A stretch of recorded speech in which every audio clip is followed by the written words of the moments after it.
আমি মোট ব্যয় করতে পারবো 46,93,580 টাকা। বাংলাদেশের রাজনৈতিক ইতিহাসে এমন দৃশ্য আগে কখনো দেখা যায়নি। কোনো ক্ষমতাসীন নেতা নয়, কোনো বড় দলের চেয়ারপারসন নয়, একজন নাগরিক রাজনীতিকের একটি মাত্র আহ্বান, আর তাতেই মানুষের স্বতঃস্ফূর্ত অর্থনৈতিক অংশগ্রহণ। এই নজিরবিহীন ঘটনার নাম তাসনিম জারা। গতকাল সামাজিক মাধ্যমে তিনি জানিয়েছেন তার নির্বাচনী প্রচারণার জন্য মোট প্রয়োজন 46,93,580 টাকা। কোনো বড় সমাবেশ নয়, কোনো ক্ষমতাশীল পৃষ্ঠপোষক নয়, কিন্তু শুধুমাত্র একটি বার্তা দিয়ে তিনি সাধারণ মানুষের কাছে হাত বাড়িয়েছেন। এরপর যা ঘটেছে তা সত্যিই নজিরবিহীন।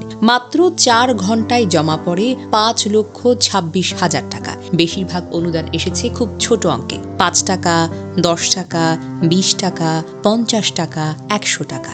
একজন স্টুডেন্ট লেখেন, আমি আমার সামর্থ্য অনুযায়ী দিলাম। এখানেই দেখা যায় রাজনীতির পরিচিত হিসাব ভেঙে যাচ্ছে। এটা শুধু ডোনেশন নয়, এটা হলো আস্থা, বিশ্বাস আর জনগণের অংশগ্রহণ।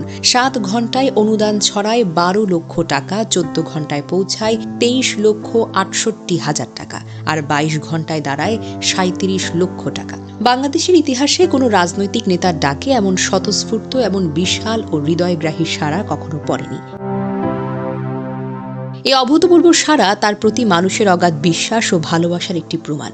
ঢাকা 9-এর মানুষের জন্য সৌভাগ্য, তারা এমন একজন প্রার্থী পেয়েছেন যিনি সততা, স্বচ্ছতা ও জনগণের শক্তিতে বিশ্বাসী। এই যাত্রা শুধু একজনের নয়, এটা লাখো মানুষের জয়, নতুন বাংলাদেশের জয়।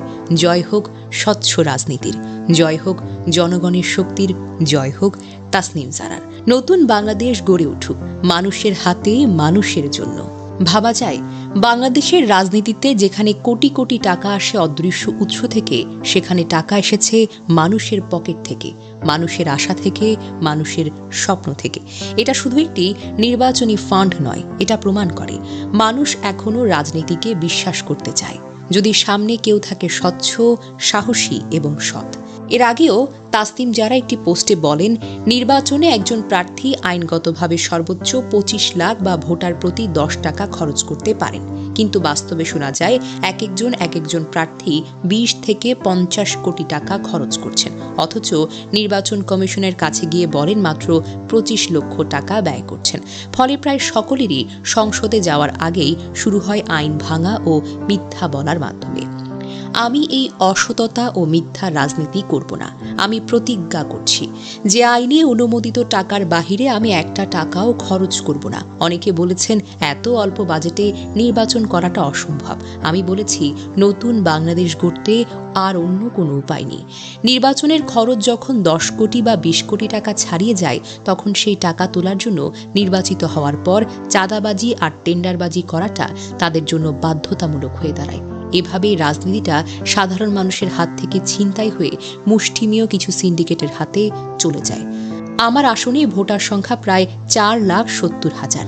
নির্বাচন কমিশনের নিয়ম অনুযায়ী এই নির্বাচনে আমি মোট 46,93,580 টাকা ব্যয় করতে পারব।